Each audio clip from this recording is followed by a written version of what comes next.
I reside on a quiet suburban street where every lawn looks identical and most neighbors wave but seldom engage in conversation. This summer, my parents planned to spend a Saturday night at my aunt's house for an early birthday dinner. I was 16 and would have preferred staying home to grind levels on my favorite online shooter. My parents eventually agreed, leaving around 5 o'clock in the afternoon while the sun was still bright. They reminded me to keep the doors locked, set the alarm, and text if I needed anything.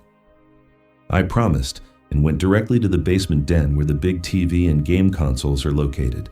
Hours slipped by amidst matches, energy drink cans, and headset chatter. At 9:58 p.m., my match ended, and the house felt strangely silent when I removed the headphones. I went upstairs seeking a snack. As I opened the fridge light, a firm, polite knock echoed from the front door. The sound was sharp, not hesitant. I checked the clock on the microwave. 10:02 p.m. I walked to the foyer but kept the door chain latched. Through the side window I saw a man about 35, tall, average build, neat short hair, gray polo, jeans, ordinary. He held a phone and smiled gently when he noticed me peeking. "Sorry to bother you this late," he said through the door. "Did your dog get out?" I found a brown lab running around 2 blocks down. "We don't have a dog," I answered, my voice low. My heart rate ticked up, but I tried to sound polite. "Oh, are you sure?" He leaned closer to the doorframe. "Kids sometimes pet him.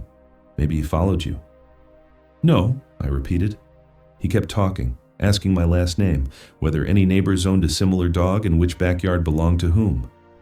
The questions felt wrong, like he was mapping the house. I gripped the deadbolt without unlocking it. "My parents will be back any minute," I lied. His friendly smile faded slightly. He slid the phone into his pocket, nodded once, and walked away down our driveway. I watched until he vanished past the street lamp. Only then did I exhale. I texted my mom that someone had asked about a dog, but she replied with a laughing emoji and said, "Maybe a lost and found neighbor." I tried to laugh too, but the game no longer felt fun. I double-checked every lock before heading to bed, and eventually fell asleep with my bedroom lights on. 2 days later, a small thing bothered me when I mowed the backyard. Mom keeps 3 concrete garden statues, little owls lined up near the fence. I noticed one owl was turned to face the house instead of the flower bed. I figured maybe Dad bumped it with the weed trimmer last week. I straightened it and forgot about it. Another afternoon passed. My parents worked late, leaving dinner in the fridge. Twilight gave the street that gold-orange glow, and cicadas were loud. I finished leftovers, washed dishes, and carried the trash bin to the curb. Walking back, I glanced at the owl statues again. The same owl sat crooked closer to the patio this time, like it had been dragged. I felt a prickling behind my neck. I told myself raccoons could nudge it, or maybe vibrations from lawn equipment. Still, I moved all 3 statues into the garage. Friday night came and my parents had tickets to a cousin's engagement party 2 towns over. I insisted I was fine staying home. They left at 7 o'clock. I locked the doors, lowered the blinds, and set my headset aside in case I needed to hear the house. At 11:15 p.m., while scrolling social media on the couch, I heard a dull clack, metal against glass, from the back of the house. I muted my phone and listened. Another sound followed, the soft rattle of a door handle being tested, then a short scrape near the kitchen window. My pulse crashed into my ears. I slid off the couch, belly to carpet, and crawled toward the hallway closet where the home phone sits charging. My hand shook so badly, I almost dropped it while dialing 911. I whispered to the dispatcher that someone was outside trying to get in. She told me to stay hidden and keep talking. From the kitchen, I heard a single steady breath exhale, as if someone was right against the glass pane. A plastic planter toppled with a dull thud. Then, silence. Minutes felt like hours. Siren wails finally colored the night air. Blue and red lights flickered through the dining room curtains. I heard footsteps sprinting across our yard, crunching the mulch bed and a wooden gate slamming open, then closing. Officers announced themselves, and I came out shaking, still clutching the phone. They combed the backyard with flashlights. Near the kitchen window lay a small black tool bag, half unzipped. Inside were a flathead screwdriver, window wedges, work gloves, and a roll of duct tape. Fresh mud streaked the handles. Leading away from the patio were deep boot prints, size 11, the officer guessed, heading toward the back fence and disappearing where the grass meets the alley. One statue, the owl I had stored, was sitting upright on the patio chair. The officers asked if I had put it there. I hadn't opened the garage all night. My parents arrived 20 minutes later, escorted by another patrol car. Mom hugged me so tight my ribs hurt. Police took my statement in the tool bag for evidence. They suspected the same man might have tried other houses using different stories. Fingerprints were lifted from the tool handles and the window, but the officer warned that results could take weeks. That night, none of us slept. Dad installed extra deadbolts the next day and ordered motion cameras. For a month, I jumped whenever the doorbell rang. Every creak in the house felt like a footstep. Police never found the man. Prints matched no one in their database, and the tool bag was a common brand sold everywhere. Summer ended. I returned to school, busier now. But some evenings' memories rush back. The polite knock, the owl turning, the sound of someone breathing on the other side of thin glass. When friends ask why I never skip family events anymore, I just say I learned that staying home alone isn't always the safest choice. And every night before bed, I still check that the backyard statues remain locked in the garage facing the wall, exactly where I left them. Story 2. I was 17 when this happened. My little sister Karen was 7. Our dad had died in a car crash 2 years earlier, and Mom had to pick up a night shift at the only gas station that stayed open past midnight in our town. On most nights, I put Karen to bed at 9 o'clock, finish my homework, and stay up playing games with the TV volume low so I can hear her if she calls. Our house is small, just 2 bedrooms, 1 long hallway, and a kitchen that rattles when the fridge motor kicks in. That Friday started normally. It was late October, not cold enough for snow, but the air smelled wet like soil after rain. Mom left at 10:15 p.m. She kissed Karen, hugged me, and reminded me to lock the back door twice because the top bolt sometimes sticks. I watched her taillights fade past the maple trees and then turned both locks until they clicked. I even pulled on the handle to be sure. At a little after 11, I turned off my game because I felt guilty about the noise and decided to lie down.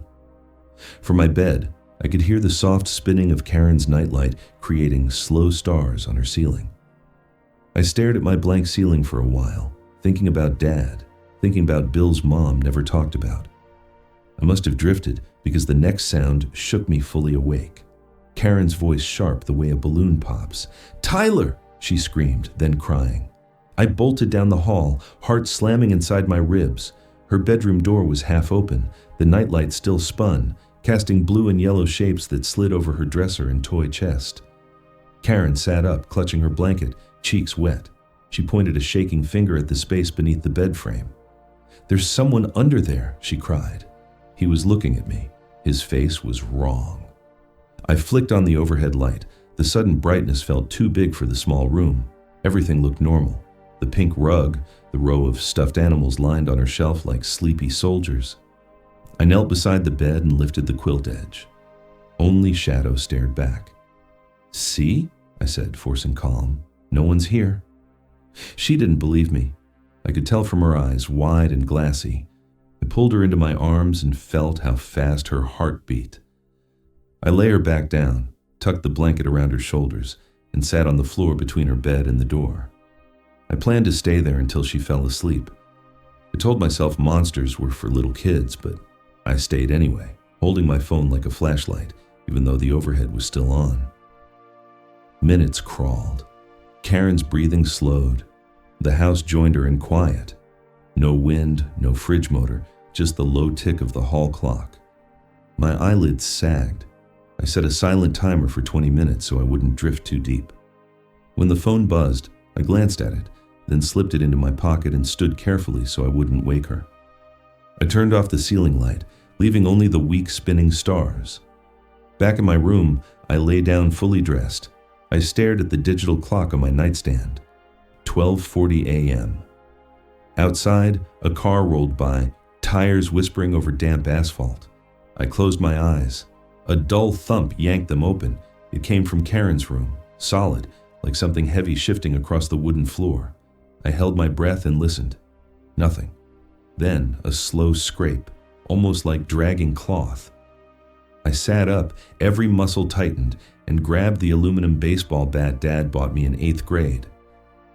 The hall felt colder than before as I walked. Light from Karen's half-open door spilled a faint blue line across the floor. I stepped inside. Karen slept on her side, blanket up to her chin, unaware. The nightlight still spun.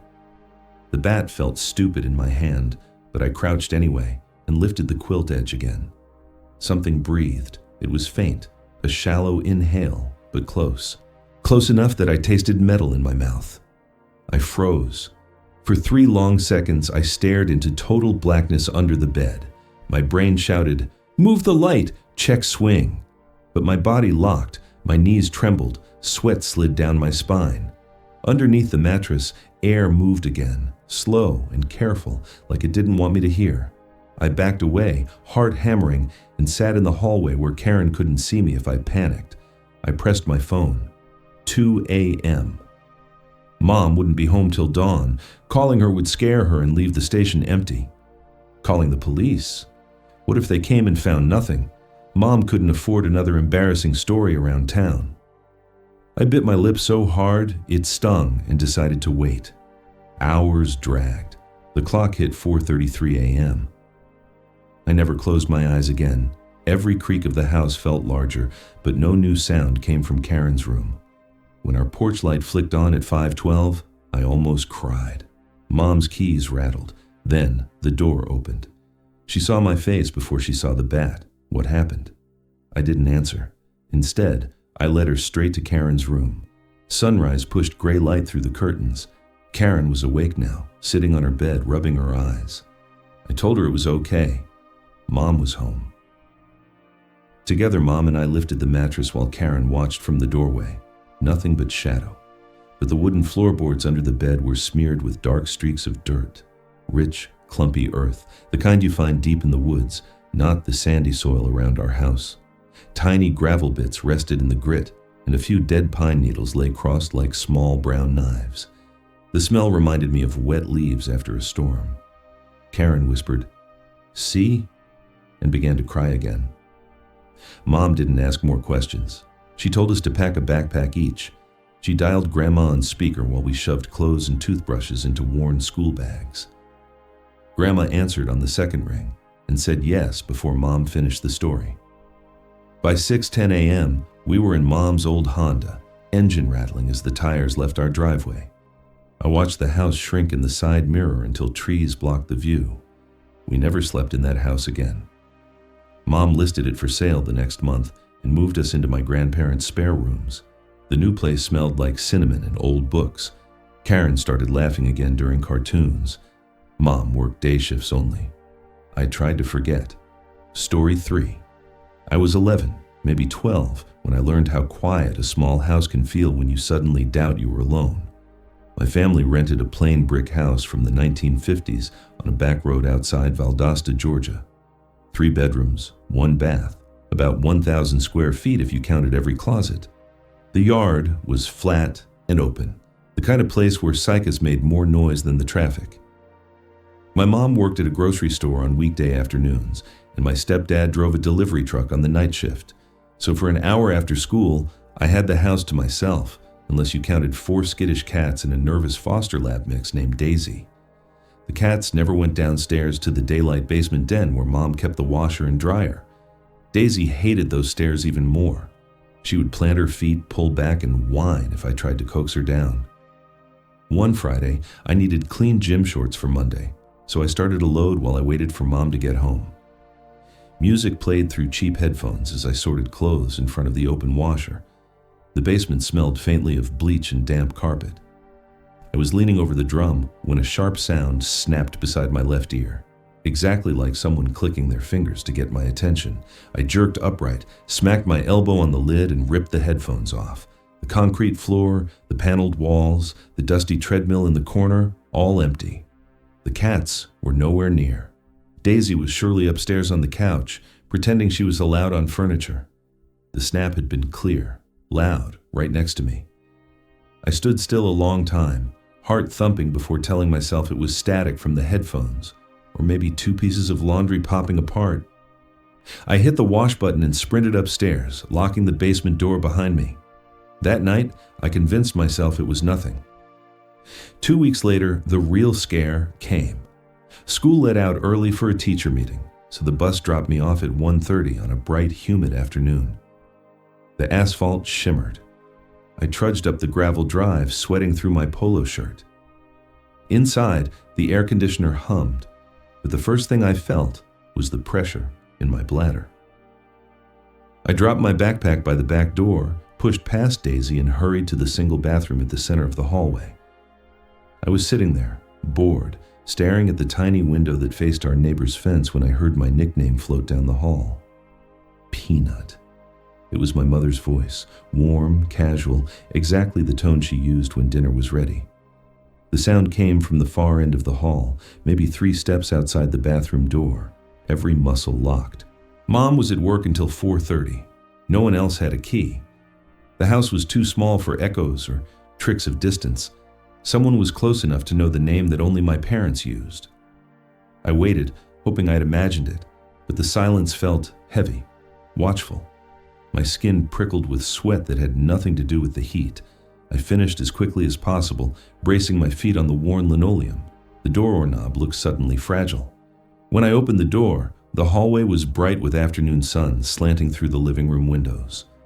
One bedroom to my left, another to my right, a linen closet straight ahead. I whispered, "Mom," and got nothing back. Daisy stood in the kitchen doorway, ears low, tail stiff. None of the cats were visible. I stepped out, forcing myself to check each room. Mom's bedroom, bed unmade, dresser drawers shut, nothing under the bed except dust bunnies. My room, posters, laundry pile, open math book on the desk, no intruder. The third bedroom we called the storage room, boxes, Christmas decorations, the old rocking chair. No one. I kept waiting for a floorboard to creak behind me. The living room felt wrong in a way I could not explain, like the air itself was off balance. I noticed Daisy was now pacing in circles by the back door. I grabbed her collar, stepped outside, and pulled the door shut behind us. We waited on the carport slab for nearly 3 hours. Cycas screamed in the trees. A neighbor drove by in a pickup, gave me a nod, and kept going. Daisy sat pressed against my leg the whole time, panting hard even though we were in the shade. When Mom's sedan turned into the drive, I burst into tears. I didn't know I was holding back. She hurried over, thinking I was hurt. Between sobs, I told her what I had heard. She walked the house with me, opening every closet, even tapping under the crawlspace hatch. Nothing. No broken locks, no footprints in the dusty basement room. The washer load from 2 weeks earlier sat mildewing because I had refused to go back down for it. Mom tried to sound firm, but I saw her eyes trace the hallway more than once. Finally, she said, "Sweetie, you probably heard the TV next door through the bathroom vent, or maybe the plumbing echoed." She hugged me, and I wanted badly to believe her. That night I lay in bed. The door cracked so Daisy could come and go. The house was never truly silent. Old pipes ticked, the fridge kicked on, and the water heater groaned. But each noise now carried weight, as if someone shaped words inside the walls. I left the lamp on until dawn. The months that followed were uneventful on the surface, yet I felt whenever I used the hallway bathroom. I timed showers for when someone else was home and kept the radio playing loud on the counter. The cat still refused the basement. Daisy still growled at the top of those stairs. We never figured out why. Years later, long after we moved and my parents divorced, I asked Mom if she remembered that day.